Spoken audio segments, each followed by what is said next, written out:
paid off the mortgage on the farm, and I used to go get the cows. And I was in 4-H, and I had a calf, and I was always outdoors a lot.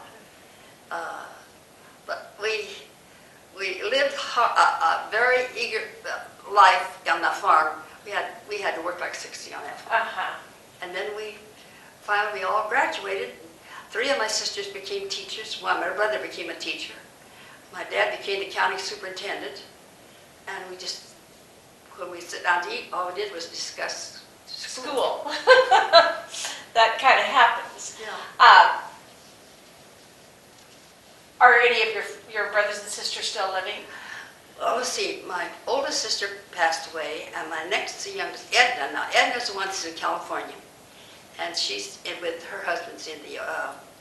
He's in music, and he's in the big university out there.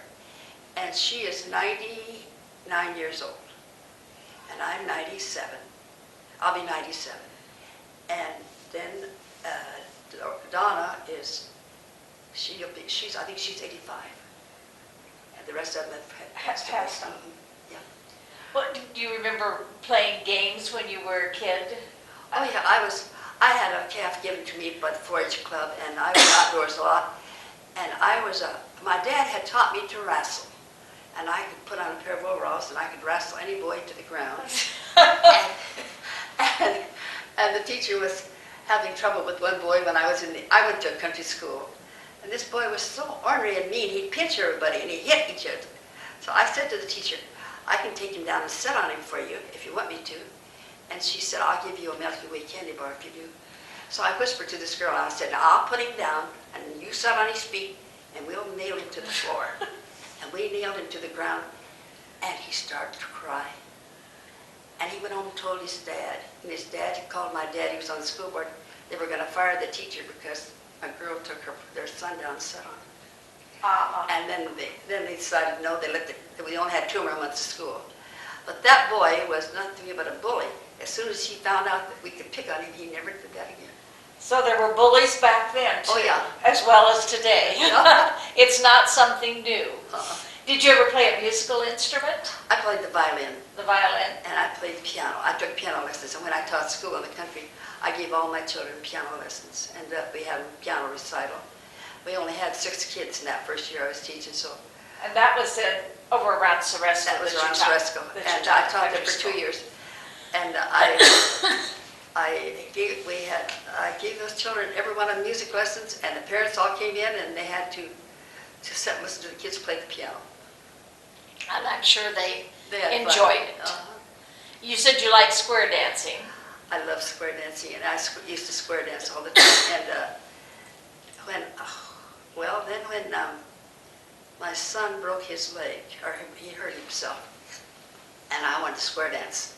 So I asked him if he'd be my partner, and he said yes. And he was a sophomore in high school, and he would square dance, and we went to all the square dances, and we square danced, and I loved the square dance. Well, I took square dancing and folk dancing when I went to university because I was going to be the PE teacher. But when I came back, they didn't need a PE teacher. They had only one PE teacher. And I could. Are you still active in activities here in town? I'm busy all the time. I still teach GED on Monday mornings and Tuesday mornings. And I really don't want to get any money for that. I just want to help them get started and stay with it. Mm-hmm. And then I go to the church circle. I'm in Methodist church, and I go to church, and I have a job there. And every funeral for the Methodist church, I'm the one that serves the tea and the coffee. And you've been busy lately. I like that. Sandy, can you think of anything that we should No, I was wondering about Main Street and the stores that were downtown. You mentioned Mr. Bush. He had what? Mr. Bush, he had the cleaners. He had to clean it. Oh, the The cleaners. cleaners. But we had a lovely stores. We had Sonnison's, and then we had it seems to me the town has gone downhill instead of uphill. Oh, sure. Because we had lots and lots of business in town here. You said you had to buy all your clothes and groceries and things Yeah, here in town. we were required. Sonnison's and Toggery. Toggery, okay. Yeah. And I bought all my clothes right here in Placerville. That was required. The superintendent required that we do our own. Who was the superintendent, do you remember? Well, I had Finch. But when you first came here? First came here, what was his name? He was good to me. He took me in his car and showed me around to all the schools. And then he said, now this is the one you're going to be in. You're going to be at the end of the elite part of town, the first ward. First ward. Was that Mr. Brooks? No, it was No. not. Not Mr. Brooks or Mr. Freest? No, he was not. Okay. He was older than that, though. He was a good superintendent, very good. And when he would come in to my room, he would say, now, when you come in your room, you stand up and you stand back, and I'll take over your class for you. I want to make sure that you're making a success in this school system. And he would take my class over, and I would stand back and watch him. And this was good. I wanted him to see that I was doing a good job. And he said, you're doing a good job. I had Carl Opie, you know, and I had different pupils. And for the first time, I turned around. I was in 1 month, I was in every one of their homes for supper, except that one. Little Mrs. Burke, she played the piano for me. And then she took me to the Orpheum Theater for a movie. But Lita Burke came in and played the piano every morning for us. We had fun. Do you remember the Bates's bookstore? Yes. Did you ever Yeah. we go would in there a lot? Yeah. Can you tell us about what it was like in there? That bakery? Bates's bookstore. Well, that was down there, but it wasn't, it was, they had a regular store where they had a lot of books in there. Yes. Yeah. We have gone downhill instead of uphill in Placerville. I should You say. mentioned Carl Opie. Are there still others around that you taught? I can run into, every once in a while I run into one. I ran into one the other day and she said, oh, you're still alive, Blanche. No, I like people, and it's a funny thing. As I taught school in different schools, now I went to a funeral yesterday. This girl came up to me and she said, you were my teacher once. I could place her. I talked too many. I couldn't place her. You could, and she didn't tell you who she was? She told me who she was, but I still couldn't place her. Couldn't place her. What, do you remember what her name was? No, it was at the funeral. Yeah, at Boyd Linder's funeral. But I really, really enjoyed the children, and I had a good time. I had fun teaching. I had fun, and the kids. What I like about it was I like to meet the parents too. You liked it too, though. Well, yes. But I used to went to that Columbian school. No, I didn't go to Columbian school. I had to go to a country school out there on a farm. Oh. We lived at Sorosco, you know. Yeah, that's at where that you farm, went to yeah. school. But you taught at Columbia? I taught at Columbian. Okay, and that was close to where you lived, Yeah. so that was good. handy. But I loved the children. I had that one time, that one little boy, he said, I was helping somebody, he reached over and he patted me on the butt and he said, I said, oh honey, wait your turn, but and then I said to him, don't ever do that to a teacher again. He said, what'd I do wrong? I said, you patted me, and don't do that to a teacher. He said, my dad does it all the time in the bar. I said, honey, you don't do that to a teacher. No.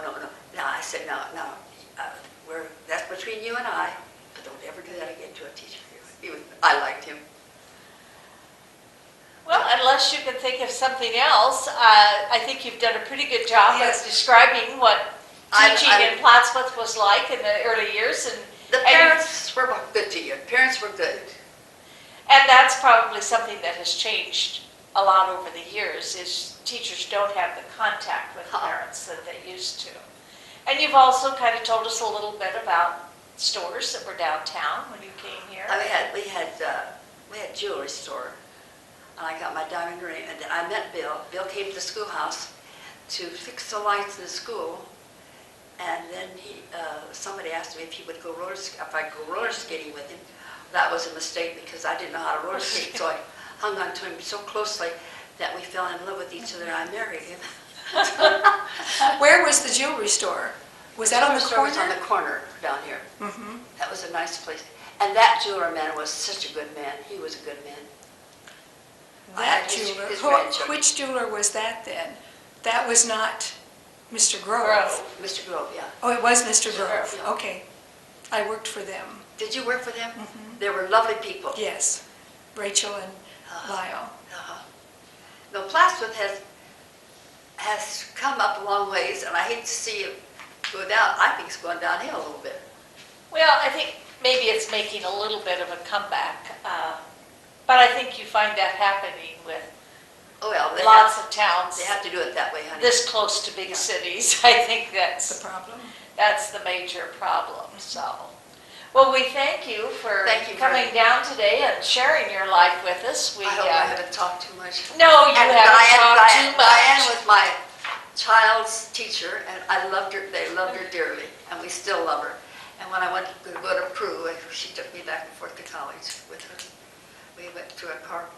We were in a carpool together, weren't we? Yes, we were. There were 5 of us. And I guess I'll tell you that experience. Blanche didn't drive, and Joyce Sedlock didn't drive, but I drove and didn't have a car. So one day I would drive Sedlock's brand new Cadillac, and the next day I'd drive Blanche's old beat up Studebaker. So it was a fun, a couple of summers there where we went back But and you were a forth. good driver. And What year was that? Well, it would have been 63, 64 along in there, because I graduated in January of 66, so it was, I came here in 59 and we went to summer school together then for a couple of summers. So Blanche, you were finishing your degree then at that time? I had to, in order to keep on teaching, I had to get 2 more years of college. Yes. And so I went back and forth to Peru. And when I went down to Peru, they said, I want to be a teacher. They said, well, then you'll get him in there with the teachers. And with all those teachers, they had to have work with children. And then I said to her, can we give a program? And she said, sure. I said, well, I just got through giving a program at Winter State Hill, and I'd like to bring my kid, I'd like to see, have your children learn their parts and do that program. So we gave a program down there at Peru State College. So they used local kids from I Peru? used their children. Yeah. I used their children. And the parents all came in, and they just said that was delightful. They had fun. They had fun. I like Peru. Peru State College was a nice place to go. You went there too, though. Yes, that's where I got my degree, was That's for, where you got it there too. uh-huh, yeah. I had gone 2 years and then started teaching like you did. You could still do that. We can't do that today. No, now you have to have a degree, so. And it's been that way for quite a few years. You were a good teacher, though, in the 4th grade. Well, You had I that tried. fire alarm on the other side. I tried. You were very good. You were a good Okay, teacher. I'm gonna I think we'll stop. Okay, thank you, Blanche. Thank you very Yes. much, honey. I hope it